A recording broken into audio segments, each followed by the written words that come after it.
بسم الله الرحمن الرحيم مالين ونكسن روضة عبد الحسن إيه أحمد حسن إبراهيم iyo dhammaan daadiyaasha barnaamijka iyo teamka ka qayb qaatay intaba hadda faahfaahin ka bixiyo xaaladda degmooyinka gobolka Banaadir 24 saac la soo dhaafay jabigeeda mid iska degan dhanka ganacsiga isku socodka dadkii gaadiidka goobihii waxbarashada iyo goobihii caafimaadka inta way shaqeynayaan 17 degmo gobolka Banaadir falal amni dari ama wax amniga qalqal ku ah saacadihii la soo dhaafay lagama soo sheegin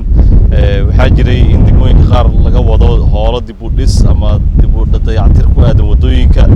oo roobka saameynta uu ku yeeshay wadada isku xirta Soomaaliya iyo wadaagta ayaa waxa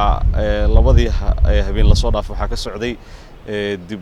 dib u dayactir ballaaran oo maamulka degmada ay ka wadeen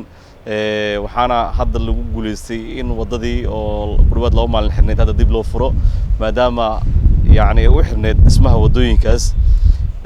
sidoo kale xaaladda guud ee amniga magaalada Muqdisho waa iska caadi wax khalalaasay kama jiro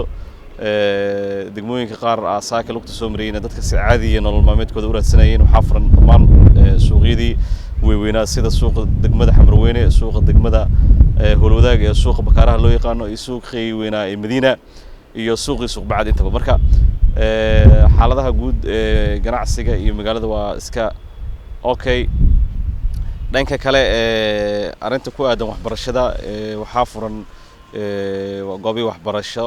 ugu horeeyaan dugsiga quraanadii ardaydina wali imtixaankii dawladda sida u galeen iskuuladii dib loo ma fasaxin marka jaamacadihii iyo intaba fasaxay hadda ku jiraan balse sanad dugsiyeedka xilligooda markii la gaaro in dib loo furo ayaa rajo weyn laga qabaa mid kale shalay munaasabad weyn oo lagu qabtay xarunta hoolka Sahal oo magaalada Muqdisho ayaa maamulka dawladda hoose Axmar waxa lagu wareejiyay wasaaradda waxbarashada dawladda federaalka Soomaaliya waxay ku wareejisay in imtixaanadii iyo manhajkii waxbarashada iyo dhammaan wixii dadka ku dhaqan caasimadda Muqdisho oo lagu qiyaaso ku dhawaad 4 milyan ama 5 milyan in maamulka dawladda hoose Axmar ay si toos hadda wixii ka dambeeyo waxbarashada gobolka Banaadir ay u maamuli doonto munaasabad weyn oo ka qayb galay kusmaha ra'iisul wasaaraha ahna سيهايا حلكة مهدي محمد قوليد خضر يقدميها قبل كبنادر عمر محمود محمد عمر فينيش يوزيرك وحبر الشدة عبد الله قاضح برا أيا سوى ذا جرة يعني أقول على قدام قال مقدشو وحنا كلاقاتين صحيح أما ورقة كوادن إن لجو ريجي وحبر الشدة قبل كبنادر مامور دولة هوسي أحمر سيدو كلا مركا حالة جود أمني مقالة مقدشو أوكي جناعسي وشغينيا goobihii waxbarasho iyo goobihii caafimaad sidoo kale isbitaalada weyn Madiina iyo Digfir inta way shaqeynayaan iyo isbitaalka hooyada dhalaanka ee Banaadir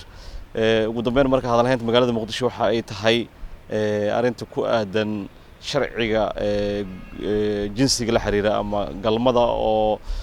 baarlamaanka federaalka Soomaaliya ay dib u soo celiyeen culimo diinka iyo dadka reer Muqdisho ayaa arinkaas aad u hadalhayo in diinta islaamka lagu qaayaxay xadgudubyada ka dhanka dumarka loo geysto loona baahnayn dastuur oo laga yaabo in wadamo reer galbeed laga soo xariiqay marka sida hadalka ay u dhigan marka si guud hadalhaynta magaalada waa intaas gudaha xubintii degmooyinka intaas ayaan jeclaynaa ku soo gabagabay waxaan u mahad celinayaa asxaabta iga qayb qaadatay tamin diyaarin iyo farsamo intaba ayaa si gaar ugu mahad celinayaa oo live-kan tooska barnaamijka iga qabtay